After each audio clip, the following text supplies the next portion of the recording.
جھکا دینا, ہم دل بھی نہیں جھکاتے. کیا خیال ہے بھائی, ہم کیوں کسی کا احسان لیں؟ تو ہم صرف اللہ سے مانگیں گے, تو اس کے لیے جیب میں پیسے ہوگے تو مانگیں گے نا. پیسے نہیں ہیں تو 4 دن تو اللہ سے مانگے گا, اس کے بعد کیا کہ تھوڑا پبلک سے بھی مانگ کے ٹرائی کر لو, کیا جا رہا ہے یار, اب اللہ تو دے نہیں رہا. تو اللہ کہے گا میں نے تو دینے کا وعدہ اس وقت کیا تھا جب تو خود بھی تو محنت کرنا, تو پڑ جائے گا تو کہاں سے دوں گا میں. تو کھلانے والا پسند ہے اللہ کو. دوسری نیت مسلمان کیا کرتا ہے کہ بھائی جب خود بھی بھیک سے بچوں گا پھر بیوی بچوں کو بھی کھلاؤں گا. سب سے افضل صدقہ کون سا ہے؟ نبی نے فرمایا ما تجعل فی امراتک, اپنی بیوی کو کھلاتے ہو نا سب سے زیادہ ثواب اس میں ملتا ہے. میں جب یہ شروع میں حدیث پڑھتا تھا مجھے سمجھ میں نہیں آتی تھا اس کا مطلب کہ یار وہ تو سبھی کھلاتے ہیں, وہ تو گن پوائنٹ پہ کھلاتے ہیں. کوئی دنیا میں ایسا شیر خان ہے جو کہ میں بیوی کو نہیں کھلاؤں گا؟ بیوی چھوڑے گی اس کو؟ وہ دنیا چھوڑ دے گی, یہ شوہر کو نہیں چھوڑے گی وہ. تو یہ کیوں اتنا ثواب مل رہا ہے؟ یہ تو ہماری ضرورت ہے تو مجبور تو بھاگ جائے گی ورنہ. ارے بھائی بیوی کو نہیں کھلاؤ گے تو بھاگ جائے گی نا گھر سے, اس کو تو پکڑ کے رکھنے کا طریقہ یہ اس کو کھلاتے رہو صبح شام. ورنہ وہ بچے الگ رول جائیں گے. یہ تو کھلانا ہی کھلانا ہے. اب مجھے اس حدیث کا مطلب سمجھ میں آتا ہے یار, نبی صلی اللہ علیہ وسلم نے کیسی ترغیب دی ہے مسلمانوں کو. کیونکہ حضرت عمر کا قول ہے من لم یعرف وہ کیا ہے ملم, کیا ہے وہ عجیب بڑے خوبصورت الفاظ ہیں کہ ملم یعرف بالجاہلیتی لم یعرف بالاسلام. جو زمانہ جاہلیت جس نے نہیں دیکھا اس کو اسلام کی خوبیوں کا پتہ نہیں چلتا. حضرت عمر نے تو دیکھا تھا نا, جو نئے نئے لوگ آ رہے تھے نا, پیدا ہو رہے تھے, مسلمان ہو رہے تھے, نوجوان, ان کو کہتے تھے تمہیں کیا پتا کہ اسلام کیا ہے, تم نے جاہلیت کا زمانہ تو دیکھا نہیں ہے. تو آج جب ہم دنیا میں سفر بھی ہوئے, مطالعہ بھی ہوا, تو دوسری قوموں سے جب کمپیئر کرتے ہیں, ان کے ہاں ٹیکنیکل فالٹ یہ ہے کہ وہ بیوی پہ خرچ نہیں کرتے. انگریز خرچ کرے گا اپنی ذات پہ, اپنی کمپنی پہ. کیا خیال ہے؟ اپنی کمپنی پہ, اپنی ذات پہ, گرل فرینڈ پہ, دوستوں پہ. بیوی پہ نہیں کرتا. بیویاں تو وہاں خود بھی, بھائی بیوی اپنا کماتی ہے, شوہر اپنا کماتا ہے. تو اللہ کے نبی نے اس لیے فرمایا کہ سب کیوں, اس سے خاندانی نظام محفوظ رہتا ہے. عورت جاب کرنے پر مجبور نہیں ہوتی, وہ گھر کی 4 دیواری میں رہتی ہے, وہ آپ کے بچوں کی تربیت کرتی ہے, وہ برائی کی طرف نہیں جاتی, اور آپ میں خرچ, مرد کو اللہ چاہتے ہیں اس میں خرچ کرنے کا جذبہ پیدا ہو, یہ خاندان کو جوڑ کے رکھتا ہے. پھر اس لیے فرمایا کہ سب سے پہلے کیا ہے, دیکھو آپ کہہ سکتے ہیں سب سے پہلے تو والدین ہیں, تو والدین اس صورت میں ہے کہ وہ محتاج ہوں, ورنہ اماں کا خرچہ آپ کے ابا پر ہے, بیٹے پر نہیں ہے. سمجھ رہے نا. لیکن بیوی اگر مالدار ہو یا نہ ہو, دونوں صورتوں میں اس کا خرچہ کس کے ذمہ ہے؟ شوہر کے. اس لیے اس کو افضل صدقہ قرار دیا ہے. ورنہ اگر محتاج ہے نا تو پھر تو ماں باپ کا درجہ پہلے ہے.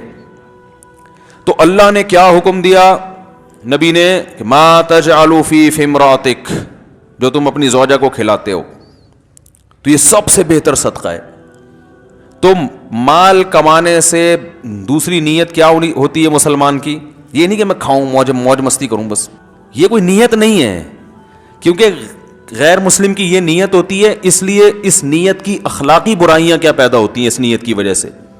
نمبر 1, کیونکہ وہ سمجھتا ہے کہ دنیا میں ہم صرف انجوائے کرنے کے لیے آئے ہیں, تو ہر وہ چیز جو انجوائے کرنے میں رکاوٹ بنے گی وہ اسے کباب میں ہڈی سمجھتا ہے.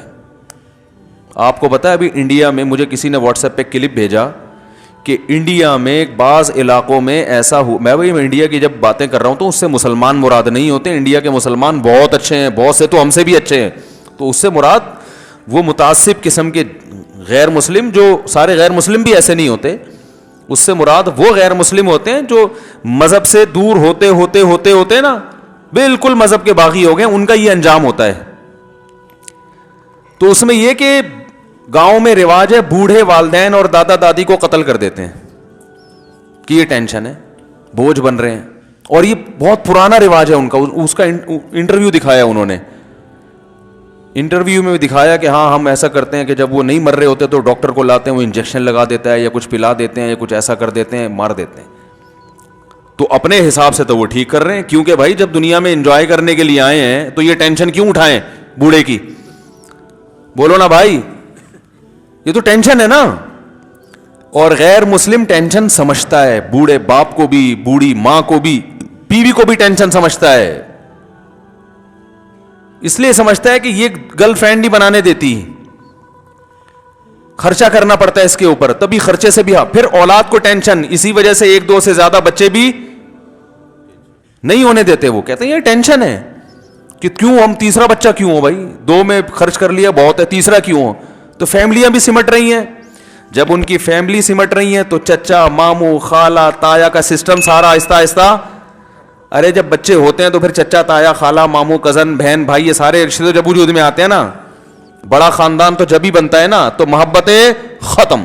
ہر آدمی اس کوشش میں پیسہ پیسہ پیسہ پیسہ. تو یہ اخلاق, پھر اس پیسہ کمانے میں وہ یہ نہیں دیکھتا کہ اخلاقیات کے دائرے میں یہ چیز آتی ہے کہ نہیں آتی. آپ مجھے ایک بات بتاؤ, علم دین کے بعد سب سے مقدس شعبہ میڈیکل سائنس ہے یا نہیں ہے؟ دیکھو, علماء لوگوں کے ایمان کی حفاظت کرتے ہیں, یہ سب سے مقدس شعبہ. اس کے بعد لوگوں کی جان کی حفاظت, یہ سب سے مقدس شعبہ ہے یا نہیں ہے؟ ارے بھائی, کوئی بزنس میں آدمی پیچھے چلا جائے یا اور کسی فیلڈ میں کوئی انجینئر نہ بن سکے, لیکن معاشرے کو سب سے زیادہ ضرورت علماء کے بعد ڈاکٹروں کی ہے نا, ورنہ تو مر جائیں گے لوگ. اٹیک ہوگا, کتنے لوگ ہیں, شوگر ہو گئی تو ڈاکٹر اس دوا تجویز کرتا ہے, بچے رہتے ہیں.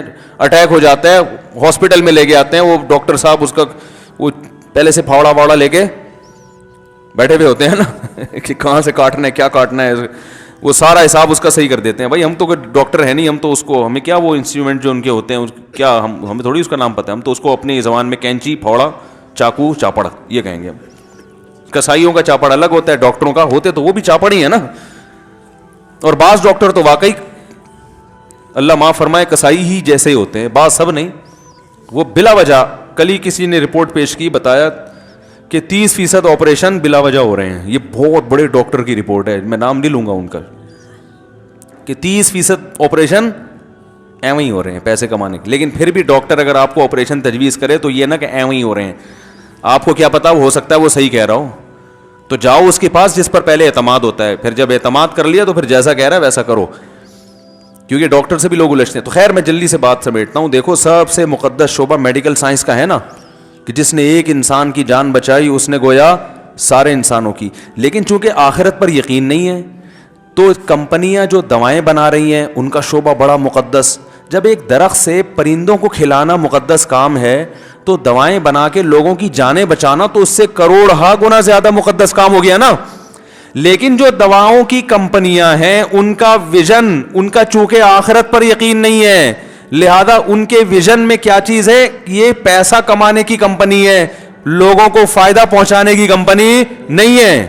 اگر انہوں نے ویژن میں یہ لکھا ہوتا کہ یہ جو کمپنی ہے پیسہ بھی کمائے گی لوگوں کو فائدہ پہنچا کے, اور پیسہ اس لیے کمائے گی تاکہ اس کمپنی کے جو شیئرز ہولڈر ہیں وہ بھی خوشحالی کا شکار ہوں اور اپنے بیوی بچوں پہ بھی خرچ کریں, صدقات و خیرات بھی کریں, اور ملک کی ترقی کا بھی سبب بنے تاکہ آخرت میں سرخرو ہو سکیں, یہ ویژن بن جاتا.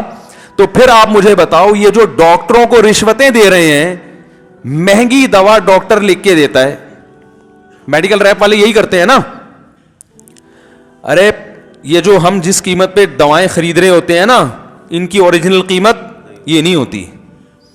یہ اس لیے ہوتی ہے کہ کمپنی نے ایک سستی دوا کی قیمت بڑھائی ہوتی ہے. اب وہ مہنگی دوا بکے گی کیسے, تو ایسے بکے گی کہ اپنے نمائندے ڈاکٹروں کے پاس بھیجے جاتے ہیں, ڈاکٹر صاحب یہ 5,000 روپے کا نوٹ صرف آپ کی خدمت کی. 5,000 تو بہت کم بتا رہا ہوں, کہ ڈاکٹر کہے گا کیسے غریبوں والی باتیں کر دی مفتی صاحب نے.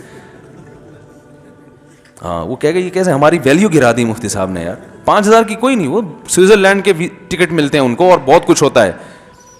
تو ڈاکٹر صاحب آپ پلیز, آپ جو ہے نا یہ لکھ کے دیجئے گا.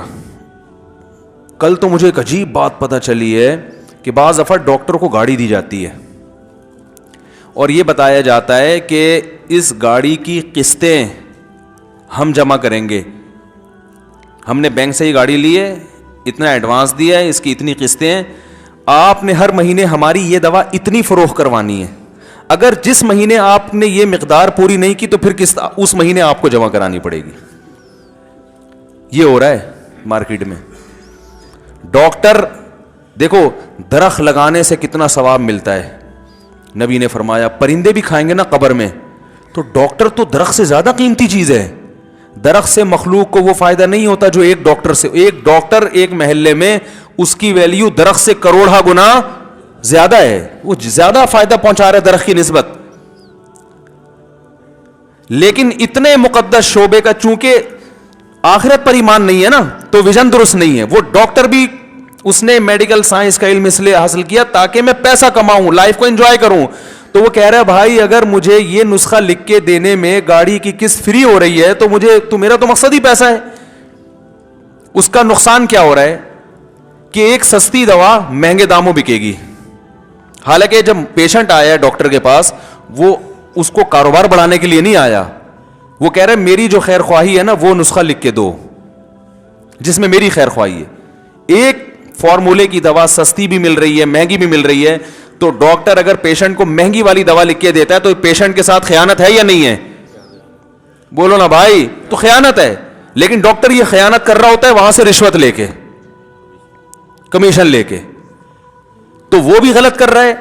اور اس کے دو نقصان, ایک تو مہنگی دوا, دوسرا بسا اوقات پیشنٹ کو دوا کی ضرورت نہیں ہوتی, ڈاکٹر نے مقدار پوری کرنی ہے, کوانٹٹی پوری کرنی ہے کہ اتنا میرا ہدف ہے, مجھے ٹارگٹ دیا گیا ہے کہ بھئی اتنی دوائیں آپ نے بکوانی ہیں آپ کے نسخے سے.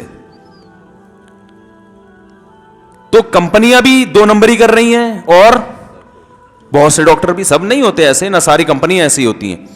نقصان کیا ہو رہا ہے عوام کا؟ بلا وجہ دوائیں کھا کھا کے ویسے بیمار ہو رہے ہیں, پیسے بھی بلا وجہ خرچ ہو رہے ہیں.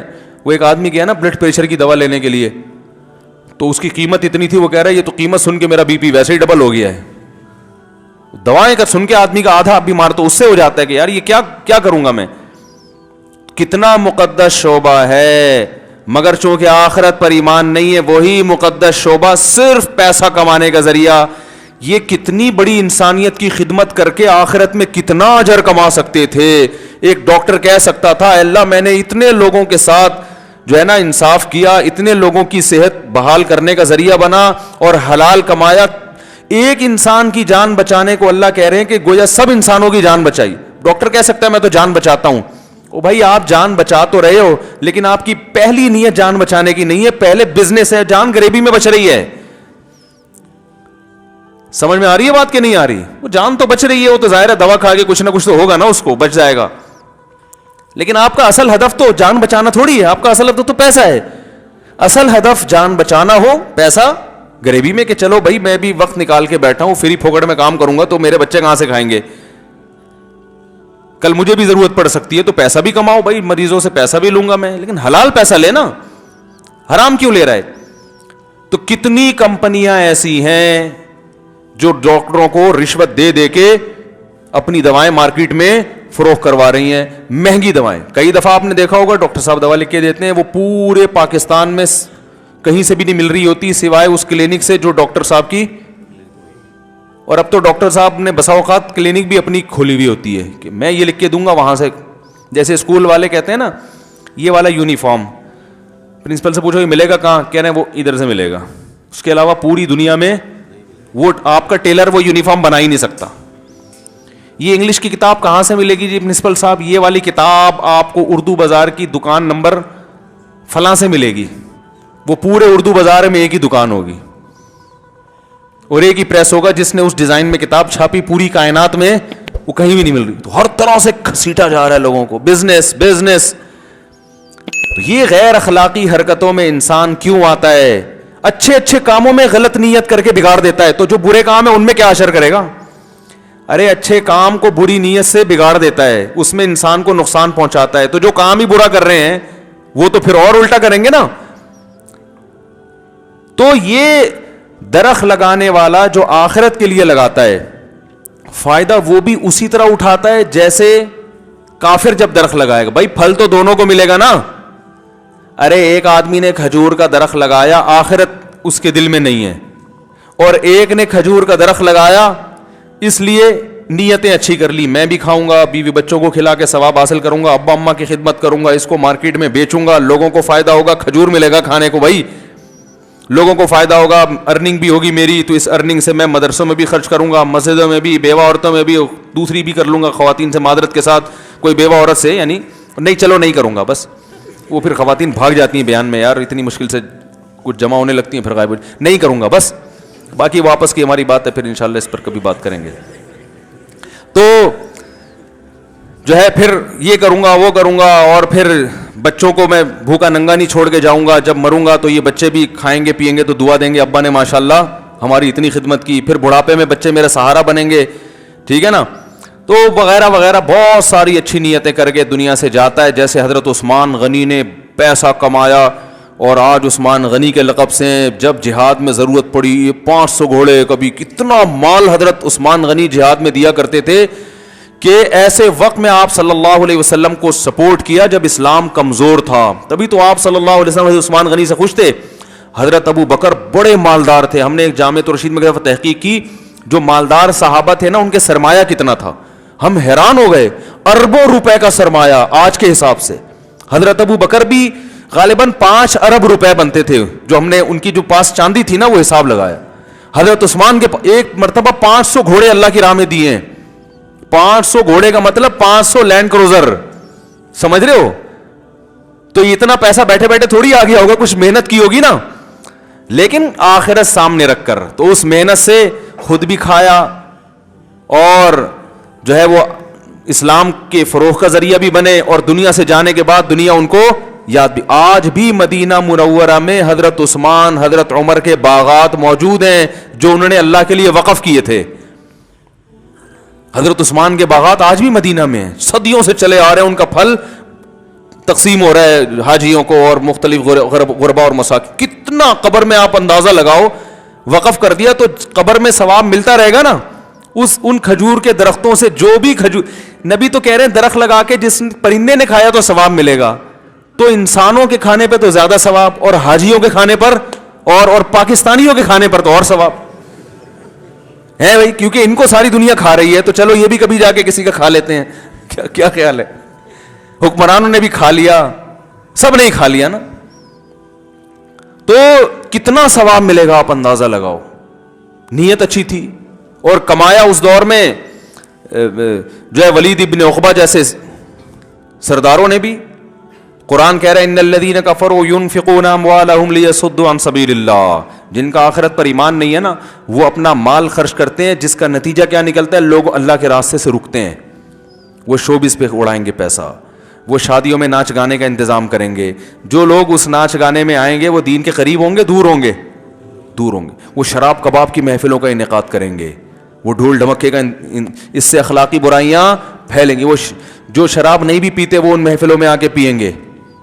تو یہ پیسہ کما رہے ہیں انجوائے کرنے کے لیے, اور پھر بڑھاپا بھی خراب, کیونکہ جب بچے بھی لائف کو انجوائے کریں گے نا تو بچوں کو ابا اچھے نہیں لگیں گے, بولیں گے پتہ نہیں کیا, ابا کو نچوڑ تو لیں گے پورا, پھر ابا یہ کھانستے رہتے ہیں, جگر کا مسئلہ کبھی آ رہا ہے, کبھی ٹی بی کے جراثیم پھیلا رہے ہیں یہاں پہ ہمارے گھر میں, یہ کسی طرح نکلیں یہاں سے, جائیں, یہ جان چھوڑیں ہماری. تو نہ دنیا ملی نہ آخرت ملی. تو نبی نے فرمایا جس نے درخت لگایا کہاں کے لیے, آخرت کے لیے.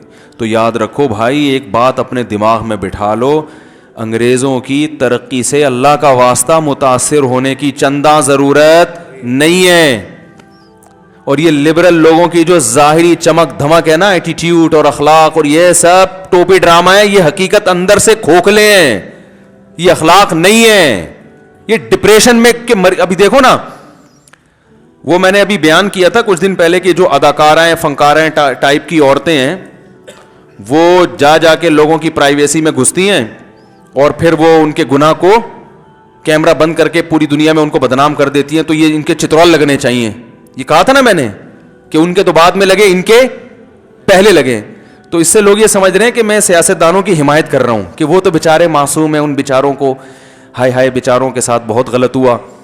فاحشہ عورتیں جا کے ان کے ساتھ سیلفیاں لے کے اور ان کے ساتھ غلط حرکتیں کر کے ان کو بدنام کر دیا. تو ان فاحشہ عورتوں کو چترول لگنے چاہیے.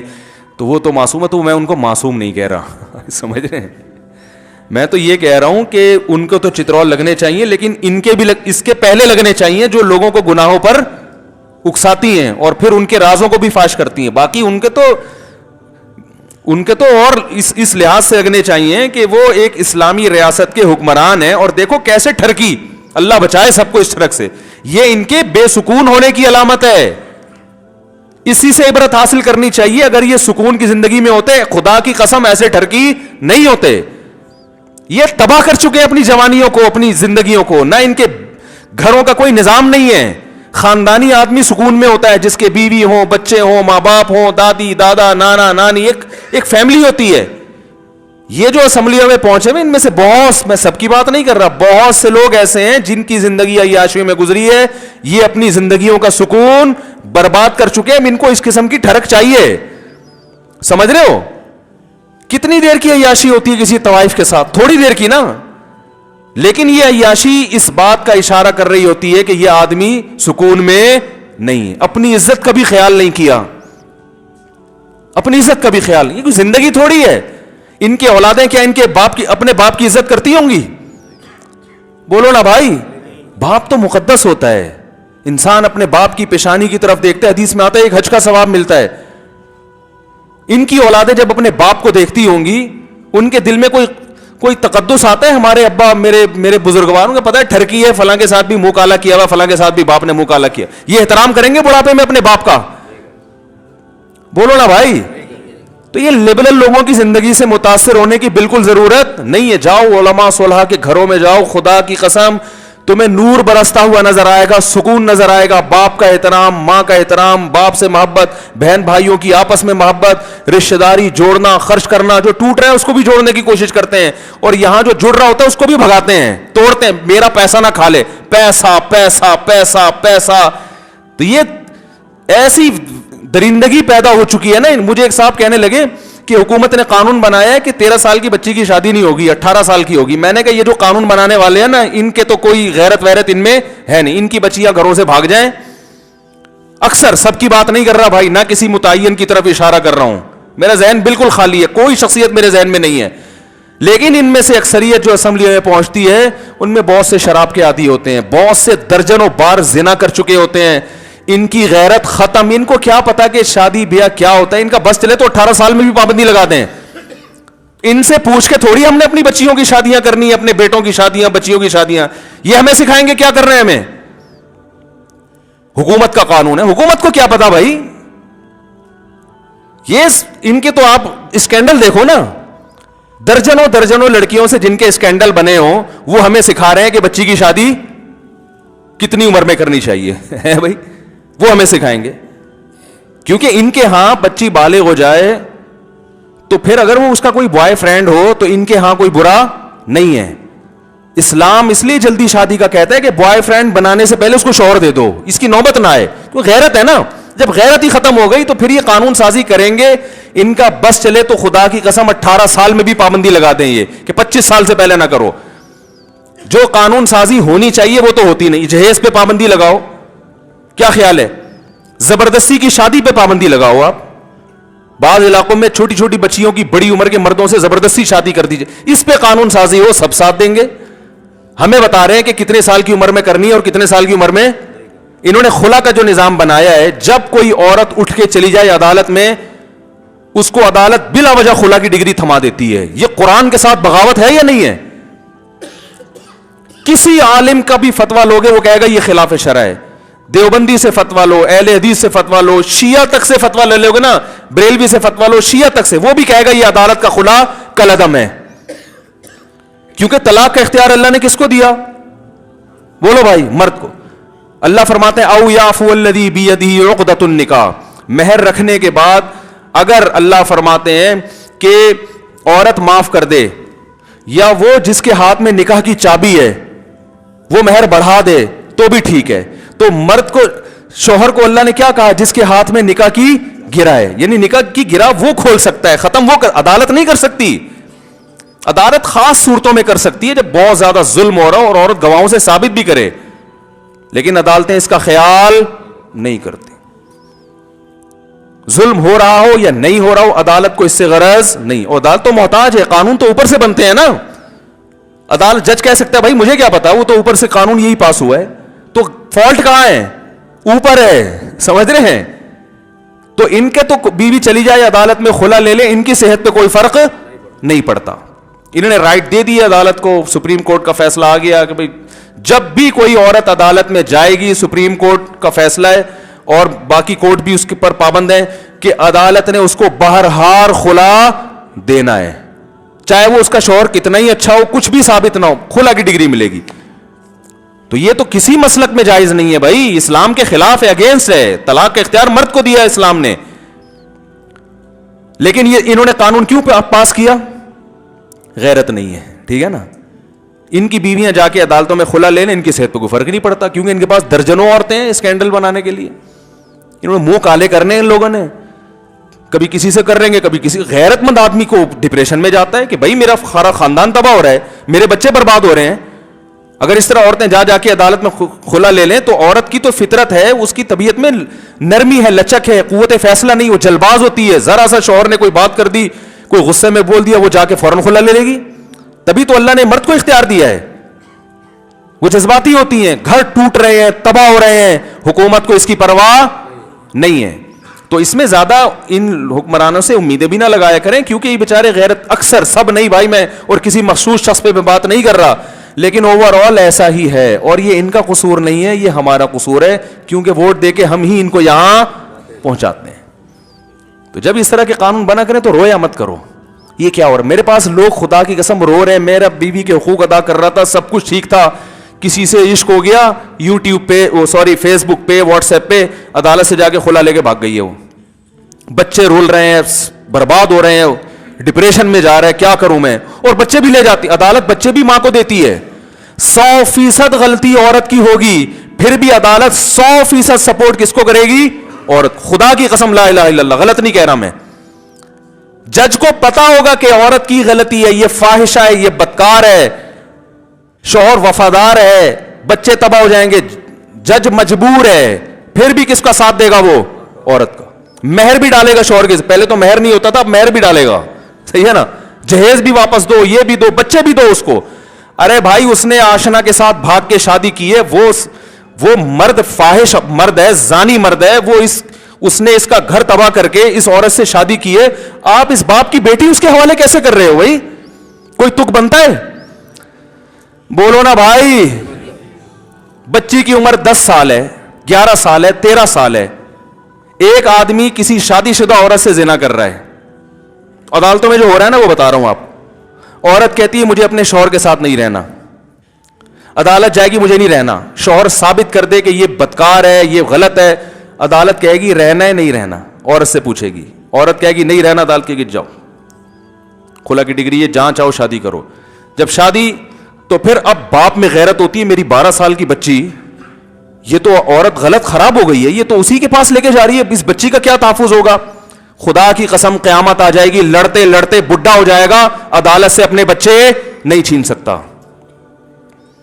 نہیں ہو سکتا. یہ ہے جو اسمبلی میں بیٹھے ہوئے ہیں نا, جن کو آپ کہتے ہیں, اور یہ سارے کہاں سے قانون لے رہے ہیں؟ اپنے آقاؤں سے. تو ان سے پوچھنے کی ضرورت نہ, دوسری شادی میں ان سے پوچھو, نہ کسی بیوہ عورت سے شادی میں پوچھو, نہ 13 سال کی بچی کی شادی کرنی ہو تو ان سے قطن لفٹ کرانے کی ضرورت نہیں ہے. یہ غیرت لیس لوگ ہیں بھائی. میں عدالت مجبور ہے, وہ تو بیٹھے ہوئے بیچارہ, اس کو اگر نہیں کرے گا وہ تو فوراً چھٹی ہو جائے گی اس کی. لیکن اسمبلیوں میں بیٹھے ہوئے لوگ مجبور نہیں ہیں, وہ قانون چینج کر سکتے ہیں مگر وہ کریں گے نہیں, اور ہم کروائیں گے بھی نہیں, کیونکہ ہمارے دوسرے اتنے فضول قسم کے مسائل اٹھالے میں, ہم نے جو اصل مسائل ہیں جن پر ہمارا کلچر تباہ ہو رہا ہے, نہ اس پہ کوئی دھرنا دینے کے لیے تیار ہے, نہ اس پہ کوئی بیٹھنے کے لیے تیار ہے, نہ اس پہ کوئی آواز اٹھا. ایک دھرنا ہی دے دو یار, ایک آواز اٹھا لو کہ اس خلا کے قانون کو چینج کرو. یہ جو بچے ہر قیمت میں عورت کو دیے جاتے ہیں, اس میں کچھ عدالت کچھ تو کیس چلائے کہ کس کو ملنے چاہیے. یہ قانون چینج ہونا چاہیے. نہ کوئی اس پہ آواز اٹھانے والا نہیں ہے, نہ کوئی, نہ سیاسی جماعتیں, نہ مذہبی جماعتیں. پتہ نہیں کون سے اپنے اصول ہیں جن پر ہمارے دھرنے بھی چل رہے ہیں. سب دھرنے دیتے ہیں, سب کرتے ہیں, لیکن ان بڑے اہم ایشوز سے جو ہماری خاندانی نظام کو تباہ کر رہے ہیں, خدا کی قسم کل علماء پریشان ہوں گے, اللہ نہ کرے ان کی بیٹیوں کے ساتھ نہ ایسا ہونا شروع ہو جائے. پریشان ہوں گے یہ کیا ہو رہا ہے. میں صاف بولتے ہوئے میری زبان لڑکھڑا رہی, میں پوری بات نہیں کر سکتا, لیکن کل یہ پچھتائیں گے کہ یہ ہو کیا رہا ہے. اپنی اولادوں کے ساتھ جب ہوگا نا پتہ چلے گا یہ ہو کیا رہا ہے. پورا اسی یورپ کی طرف جا رہا ہے ہمارا معاشرہ. بھائی 2-4 موٹے قوانین ہیں, ان کو چینج ہونا چاہیے. خلا کا اختیار جب تک شوہر خلا کی ڈگری پہ سگنیچر نہیں کرتا عورت کو خلا نہیں ہوگا. چند ایک صورتیں ہیں وہ علماء بتاتے ہیں, وہ علماء سے پوچھی جائیں, اس کی میں تفصیل میں نہیں جانا چاہتا ابھی. چند ایک صورتیں ایسی ہیں جن میں عدالت کو حق حاصل ہے کہ وہ نکاح ختم کر سکتی, جس میں ایک شوہر ضدی ہو, نہ رکھنے کے لیے تیار نہ حقوق ادا کرنے کے لیے. بعض شوہر ہوتے ہیں بیوی کو چھوڑ کے غائب, نہ پیسے بھیج رہا ہے نہ طلاق دے رہا ہے. ایسی عورت عدالت میں جا سکتی ہے, بھائی میرے میاں کو بلاؤ, یا تو رکھنا چاہتا ہے تو میں رہنے کے لیے تیار ہوں, یہ تو نہ رکھنا چاہ رہا ہے نہ خرچہ دے رہا ہے.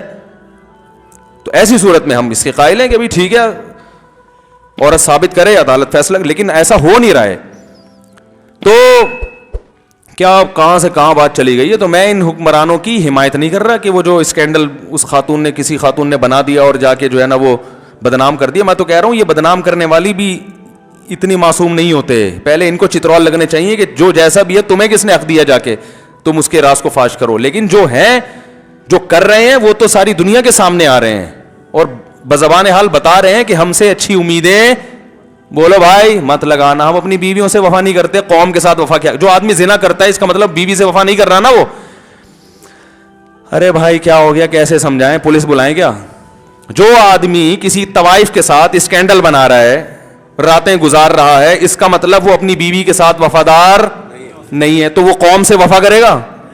قوم سے وفا کرنا تو اور مشکل کام ہے. تو اگلی دفعہ پھر ووٹ دے کے اسی کو پہنچاؤ گے آپ, تو دوبارہ آ جا. ٹھیک ہے نا. کوئی توبہ کر لے تو اللہ کی طرف سے معاف ہے. ماضی کے گناہوں پہ کسی کو نہیں آر دلانی چاہیے. لیکن جو توبہ نہیں کر رہا, بعض تو ایسے ہیں جو کھلے عام کہتے ہیں کہ بازار میں کھلا دودھ مل رہا ہے تو بھینس پالنے کی کیا ضرورت ہے. کھلے عام کہتے ہیں.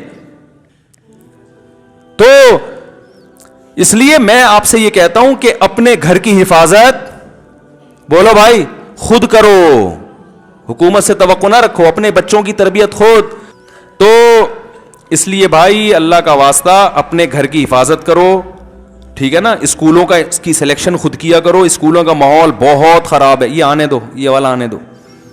اسکولوں کا ماحول, کسی خاص اسکول کی بات تو نہیں کر رہا نا میں, بہت خراب ہے. ایجوکیشن پہ توجہ ہے, نمبر اچھے آ جائیں, اچھا انسان بن جائے. یہ اسکول کا ویژن خدا کی قسم ہے ہی نہیں, کیونکہ اسکول بنانے والوں میں اکثریت کا آخرت پر ایمان نہیں ہوتا. جب آخرت ہی نہیں ہے تو کہیں گے اچھا انسان بنا کے کرنا کیا ہے, پیسے کماؤ, پتلی گلی سے نکلو, اور کیا ہے. وہ تو جو جنت پر ایمان رکھتا ہے وہ کہے گا ایسے اسکول کھولو کہ ایجوکیشن کے ساتھ اچھا انسان بھی بنے. فائدہ کیا ہوگا جی؟ بزنس ہوگا. اور کیا فائدہ ہوگا بھائی؟ آخرت میں اللہ خوش ہوگا, جنت دے گا. تو جس کے سامنے جنت نہیں رہے گا, اچھا انسان گیا دل لینے. پیسے کو فوکس کرو یار. تو یہی ہو رہا ہے اسکولوں میں. ماں باپ اتنے پریشان ہیں نا, اپنے بچوں کی 15 20 ہزار 50 ہزار فیسیں بھر رہے ہیں, کتنی خدمت کر رہے ہیں, لیکن بچوں سے مطمئن نہیں, کہتے ہیں تمیز سے بات نہیں کرتا. ارے تم 1 لاکھ روپے خرچ کر رہے ہو پھر بھی وہ تمیز سے بات نہیں کرتا. غریب آدمی کا بچہ 5 روپے میں بھی تمیز سے بات کر لیتا ہے. حقیقت ہے نا. اس نے اپنے بچے پر 5 روپے خرچ نہیں کیے ہوتے اور وہ پھر بھی ابا کی خدمت کر لیتا ہے, تمیز سے بات کر لیتا ہے. اور تم 1 لاکھ روپے خرچ کر رہے ہو, یونیفارم پہ الگ, سلیبس پہ الگ, اور پھر ٹیوشن الگ لگایا ہوا ہے. اتنا کچھ خرچ کر رہے ہو, اس کے باوجود تمہاری اولاد تم سے تمیز سے بات کرنے کے لیے تیار نہیں ہے, کیونکہ تم نے جن کمبختوں کے حوالے کیا ہے نا اپنے بچوں کو, ان کے ویژن میں تمیز نام کی کوئی چیز ہے ہی نہیں. تو تھوڑے سے ایٹیٹیوڈ سکھا دیتے ہیں, تھینک یو کہنا سکھا دیتے ہیں, اس سے زیادہ نہیں ہے.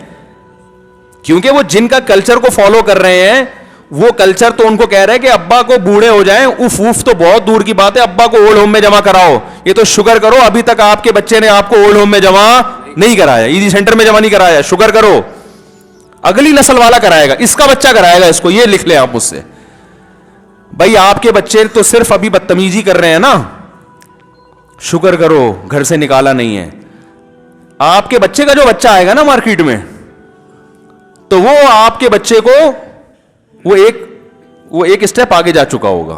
وہ مشہور واقعہ ہے نا, ایک آدمی نے اپنے بوڑھے باپ کو جو ہے نا تنگ آ کے پھینکنے کے لیے گیا کچرے میں کہ اس کو میں پھینک کے آؤں کسی طرح.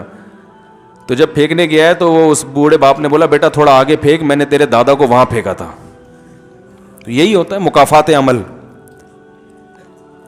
مکافات عمل ہے. میں اس لیے کہتا ہوں کم عمری میں شادی کیا کرو نا, اس سے بچے جلدی پیدا ہوں گے. پھر اپنے بچوں کے سامنے اپنے باپ کی خدمت کرو, ان کو دکھاؤ ایسی خدمت ہوتی ہے, یہ بیانات سے نہیں ہوتا. آپ پریکٹیکلی اپنے باپ کی, اپنے دادا کی خدمت اپنے بچوں کے سامنے کریں. دادا ہاتھ اٹھائے تو آرام سے مار کھا لیں, دادا چیخے چلائے مسکرا کے برداشت کر لیں. اس سے بچہ سیکھتا ہے کہ بھائی اس طرح چلا جاتا ہے, باپ دادا کے سامنے آواز نہیں اٹھائی جاتی. تو پھر بچہ جب آپ بوڑھے ہو جاؤ گے تو بچہ اپنے اولاد کے سامنے آپ کا یہ احترام کرے گا. شادیاں کم وقت اتنی دیر سے کر رہے ہیں, دادا بننے سے پہلے فوت ہو چکے ہوتے ہیں.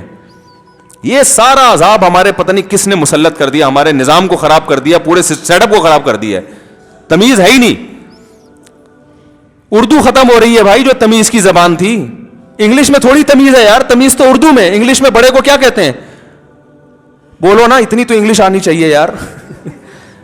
میں انگلش کے خلاف نہیں ہوں, انگلش تو بین الاقوامی زبان ہے, سب کو سیکھنی چاہیے, لیکن اردو کسے تو رشتہ نہ چھوڑو نا. دیکھو جو گورے ہیں, جرمن کے, فرانس کے, ناروے کے, وہ بھی انگلش سیکھتے ہیں مگر اپنی زبان چھوڑتے نہیں ہیں. وہ انگلش کو دوسرے درجے میں کہ بھائی بین الاقوامی زبان ہے, دنیا میں ہر جگہ کام آئے گی, اپنی زبان. تو ہمارا کلچر تو اردو میں ہے بھائی, تہذیب اردو میں ہے. تم کروں تو وہ درخت کی میں مثال دے رہا تھا. تو مسلمان بھی ترقی کرتا ہے, وہ باڈی بلڈنگ بھی جم بھی جاتا ہے, وہ سوئمنگ بھی کرتا ہے, وہ پیسہ بھی کماتا ہے, وہ ادارے بھی کھولتا ہے, وہ اسپتال بھی بناتا ہے, وہ میڈیکل سائنس میں بھی. لیکن اس کا مقصد کیا ہوتا ہے, سب سے پہلے آخرت. اس آخرت کو سامنے رکھ کے ویژن بناتا ہے کہ کوئی ایسا ذریعہ. دیکھو آپ دواؤں کی کمپنی بناؤ گے تو اس میں ہوگا کہ اللہ کو راضی کرنے کے لیے پیسہ کما رہا ہوں میں. تو جب اللہ کو راضی کرنا ہے تو ڈاکٹر کو رشوت دو گے؟ بولو بھائی, نہیں دو گے. آپ بولے گا بھائی ڈاکٹر صاحب رشوت نہیں چلے گی, ٹھیک ہے نا, تعارف تو کرواؤ گے. اب دیکھو یہ بھی آپ جاؤ نا کہیں ٹیسٹ کروانے کے لیے کسی بھی لیبارٹری میں, تو وہ پوچھ رہے ہوتے ہیں کس ڈاکٹر نے بھیجا. وہ بھائی تمہیں کیا کس ڈاکٹر نے بھیجا, وہ کھانچا کھولا ہوا ہوتا ہے کہ سارے مرغے میرے پاس آنے چاہیے, سارے مرغے میرے پاس, آپ اتنے بھیجو گے تو آپ کا کھانچا. تو وہ بھی عجیب بدماشی چل رہی ہے. تو آخرت سامنے نہیں ہے, تو اس لیے اللہ نے کیا فرمایا, فلا تطع المکذبین. یہ جو میں نے سورہ قلم کی آیت فرمایا کہ آخرت کا انکار کرنے والوں کو فالو مت کرو, یہ دنیا پرست لوگ ہیں, یہ صرف پیڑ بھرنے میں لگے ہوئے ہیں. جو آخرت کو سامنے رکھ کے زندگی گزارتا ہے اس کو فالو کرو, اس کی زندگی دیکھو, اس کو تم خرچ کرنے والا پاؤ گے. اس کو کیا پاؤ گے, خرچ. وہ خرچ کر کے خوش ہوگا. اور جو آخرت جس کا ایمان نہیں ہے وہ لوگوں کی جیب سے نکال کے خوش ہوگا. جس کا آخرت پر ایمان ہے بوڑھے باپ کو گھر میں رکھ کے خوش ہوگا. کل میں ایک ہمارے کوئٹہ کے ایک پٹھان دوست ہیں, بڑے, میں نے ایک واقعہ سنایا تھا نا, 10 سال ہو گئے باپ قومے میں ہے, وہ اس کی خدمت کر رہے ہیں. تو کل مجھے دوبارہ ملے تو میں نے کہا یار آپ کے والد, کیونکہ میں ان سے 5 بھی نہیں 7-8 سال ہو گئے میرا خیال ہے جب میں نے ان کے والد کو دیکھا تھا. میں نے کہا والد صاحب زندہ ہے؟ انہوں نے کہا ہاں. میں نے کہا کیا کنڈیشن ہے؟ کہہ رہے بالکل ویسے ہی ہے, یعنی 6 سال اور ہو گئے, لیکن پیشانی پر ذرا بھی سلوٹ. قومے میں جو گیا ہوا ہو اس کی خدمت آسان ہے, قضائے حاجت بھی بستر پہ, کھانا بھی بستر پہ, ہوش نہیں ہے, پیمپر چینج کرنا, دھونا اس کو بار بار, گندگی صاف کرنا, اور پھر کھانے کا خیال. 24 گھنٹے کوئی نہ کوئی ابا کے پاس. بیوی بھی خدمت کر رہی ہے, یعنی بچوں کی ماں, بیٹے بھی خدمت کر رہے ہیں. لیکن کبھی میں جب بھی جاتا ہوں پیشانی پر بل نہیں آتے. کہتے ہیں یار شاید اس خدمت کی وجہ سے اللہ بخش دے ہم کو. خوش ہوتے ہیں. بعض دفعہ لوگ مارتے تو نہیں ہیں لیکن اندر سے مصیبت میں ہوتے ہیں, یار یہ مصیبت کیا عذاب بن گیا ڈاکٹر صاحب. لیکن یعنی وہ چاہ رہے ہوتے ہیں مار دے اس کو ڈاکٹر, ڈر رہے ہوتے ہیں اللہ کے عذاب سے کہیں عذاب نہ آ جائے. لیکن جو حقیقت میں جس کا آخرت پر ایمان ہوتا ہے اس کی پیشانی پہ سلوٹیں نہیں آتی. کہتے یار اللہ نے جنت کمانے کا موقع دے دیا, اور کیا چاہیے. اور دیکھو زیادہ بچے ہوتے ہیں نا تو یہ بڑھاپے میں فائدہ ہوتا ہے, ایک پر بوجھ نہیں آتا. اب ان کا 2 ہی بچے ہوتے, ایک بیٹی کی رخصت ہو چکی تھی, ایک بیٹا, وہ تو بیچارہ 24 گھنٹے کسی کام کا رہتا ہی نہیں نا. بچے بھی ماشاءاللہ پٹھان فیملی ہے, بچے بھی ہیں, کبھی ایک بیٹا, کبھی دوسرا بیٹا, کبھی تیسرا بیٹا, کبھی چوتھا بیٹا, کبھی بیٹی آ جاتی ہے. تو یہ فیملی پلاننگ والے تباہ و برباد کر دیں گے تمہارے کلچر کو. یا آخرت میں ملیں تو صحیح, یہ کہہ رہے ہیں تم دونوں دنیا میں پہلے ملو, صحیح ہے نا. تو ان کے فلسفوں کی میں نے دھجیاں اڑا دی ہیں الحمدللہ. تو بچے سارے خدمت. کل کی بات ہے, جامعۃ الرشید میں ملے تو میں بڑا خوش ہوا. میں نے کہا یار یہ ہیں جنتی لوگ. نبی نے کیا فرمایا, جس کو بوڑھے والدین ملے اور اس نے ان کی خدمت کر کے اپنے اوپر جنت واجب نہیں کر لی, اس پر اللہ کی لعنت ہو. کیا مطلب, اتنا بہترین آپشن جنت کمانے کا ضائع کر دیا بھائی. اب اور کون سا موقع چاہیے تجھے؟ تو کوئی سلوٹیں نہیں. کہہ رہے ہیں بھائی تو یہ وہ لوگ ہیں جو پیسہ بھی کما رہے ہیں, کیوں؟ ابا کی خدمت کریں گے, علاج بھی کر رہے ہیں کہ ٹھیک ہو جائیں کسی طریقے سے. بیوی بھی نہیں چھوڑتی. آج عورت چھوڑ کے چلی جاتی ہے, میاں کو تھوڑا سا کچھ آڑت رچا ہو گیا نا, ابھی لقوے کا پورا یقین نہیں ہے, ابھی فالج کا پورا یقین, تھوڑا سا آڑت رچا ہو, وہ وفائیں کرنے والی بیویاں بھی ختم. اسی طرح وفا کرنے والے میاں بھی مارکیٹ سے شارٹ. بھائی شادی سے پہلے اچھی طرح دیکھو, لیکن جب ہو گئی کوئی بیماری آ گئی, صبر کرو یار, خدمت کرو اس کی. میں نے اپنے محلے میں ایک بوڑھے بزرگ کو دیکھا, ابھی زندہ ہیں, اللہ ان کی عمر میں برکت دے. 20 سال بیوی کی خدمت کی بستر پہ انہوں نے. ان کی بیوی کو کوئی پیرالائز ہو گئی تھی. 20 سال بھی کم کہہ رہا ہوں, کیونکہ ہم تو بچپن سے ہی سنتے آ رہے تھے کہ یہ آدمی اپنی بیوی کی خدمت کرتا ہے. پیرالائز ہو گئی تھی, 20-30 سال جو ہے نا بیوی کو کھلا رہے ہیں, اس کی قضاء حاجت اور یہ سب. بیٹیاں نہیں ہوں گی یا کوئی مسئلہ ہوگا, مجھے ابھی پوری طرح یاد نہیں ہے, لیکن کبھی ہم نے پیشانی پہ بل نہیں دیکھا. یار مفتی صاحب مصیبت میں پتہ, مجھے تو استخارے میں بھی نہ آیا تھا, پھر بھی ہم نے کر لی, اب کیا